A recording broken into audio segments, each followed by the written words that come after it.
یہ کانٹے محمد کے گھر کے سامنے بچھا دو.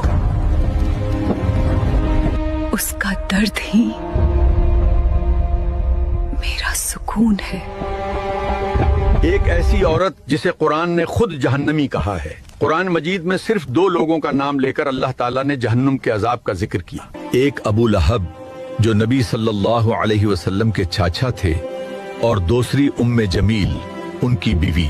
مکہ کے سب سے طاقتور خاندان کی یہ عورت تھی. اس کا اصلی نام ارویہ بنت حرب تھا، لیکن اللہ نے اسے ام جمیل کہا. اس کا مطلب ہے لکڑیاں اٹھانے والی کی ماں، یعنی جہنم میں یہ عورت خود اپنی آگ کے لیے لکڑیاں اٹھائے گی، کیونکہ یہ عورت اپنی زبان سے نبی صلی اللہ علیہ وسلم کو تکلیف دیتی تھی. یہ ابو سفیان کی بہن بھی تھی. امیر، خوبصورت اور تکبر میں ڈوبی ہوئی، لیکن نبی صلی اللہ علیہ وسلم سے اس کی دشمنی اتنی سخت تھی کہ ہر رات اندھیرے میں نبی صلی اللہ علیہ وسلم کے گھر کے راستے میں کانٹے بچھاتی، تاکہ جب صبح نبی صلی اللہ علیہ وسلم نماز کے لیے نکلے تو ان کے مبارک قدم کانٹوں پر چلیں. اپنی زہریلی زبان سے نبی صلی اللہ علیہ وسلم کو گالیاں دیتی اور بازاروں میں لوگوں کے سامنے ان کی توہین کرتی. وہ اپنے پتی ابو لہب کو بھی بھڑکاتی. اللہ تعالیٰ نے اس کے بارے میں سورہ المسد میں نازل فرمایا،